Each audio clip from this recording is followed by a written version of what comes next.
Hi, my name is Sylvie from Steamboat Creates, and this is another project as part of our Young at Art at Home series.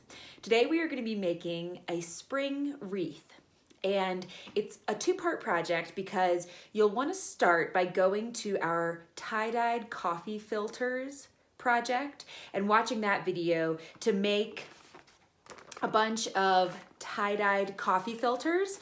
That'll be step number one for this project.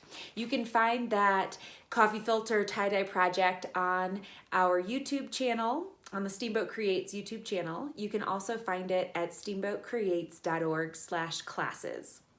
I recommend you make about 8 to a dozen of the tie-dyed coffee filters in a variety of colors of your choice. And these are gonna end up being the kind of flower or foliage, kind of the design and color of the wreath. Otherwise, you'll want to get a paper plate, and it could be any kind of paper plate. You'll want some scissors, and you can use some kind of ribbon or even something as simple as a rubber band, or you could just make a hole in it and then tack it up with the hole, depending on how you want to hang your spring wreath.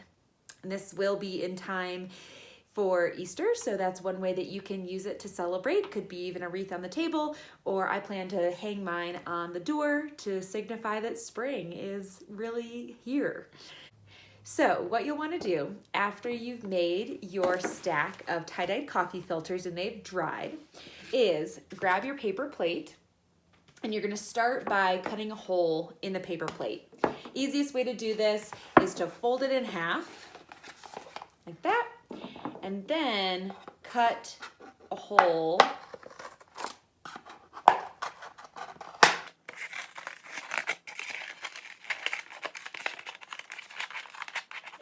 you want to make sure that you leave enough room around the outside so that you can poke holes, and that's what you're going to end up putting the coffee filters through.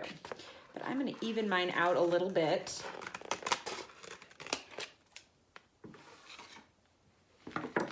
Okay, now our next job is to start poking the holes through this. And you can, if you are used to using scissors, or you can ask for help if you're not used to using scissors for poking those holes, because you want to do it in a really controlled way and look out for your fingers.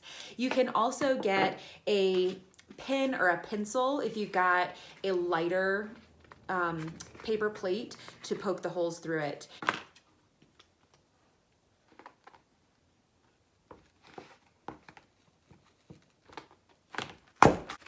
So I'm gonna go around and start making holes about that size.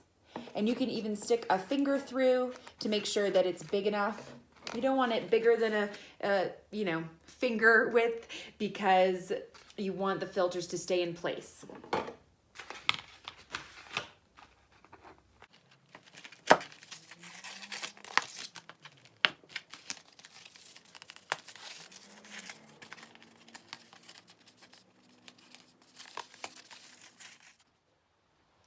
Now I have poked 12 holes around this paper plate, and that's because I have 12 of these tie-dyed coffee filters. You want to poke as many holes as you have filters, or only use as many filters as you make holes.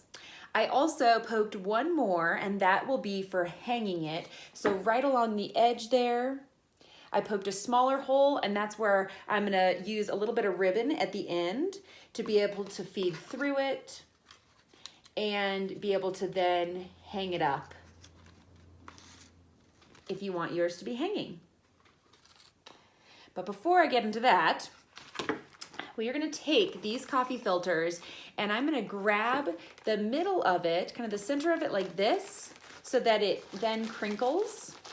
And I'm gonna hold a little bit of it, twist and hold a little bit of it here, and this is the part that I'm gonna push through the hole in the paper plate.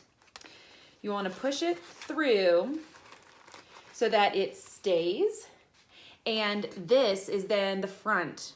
This is what it looks like on the back with just that little bit coming through, and it should sit there pretty nicely so long as your holes are not too big. And I'm gonna keep going around and sticking these through. Helps a little bit if you twist it before putting it through.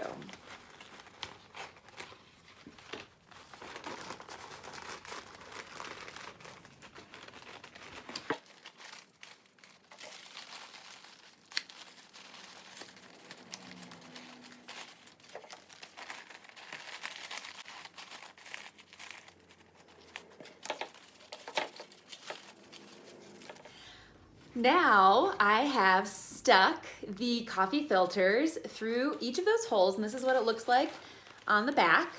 So if you twist it and pull it through, you'll just have a little bit sticking through on the back. On the front, it looks like this, a really joyful spring wreath. And to finish it off, like I mentioned, I have a hole up in the top, and so I'm gonna take a little bit of ribbon. You can use a rubber band, you could use an old shoelace, you can use any kind of string you have around, and you can tie it off, and then I have a little nail on my door I'll be able to hang it from. And voila! Thanks so much for joining another Young at Art at Home project. Please comment below if you have any issue with finding the coffee filters tie-dye project. You'll want to do that first, and then you can get started with this one. Have a great day. Bye.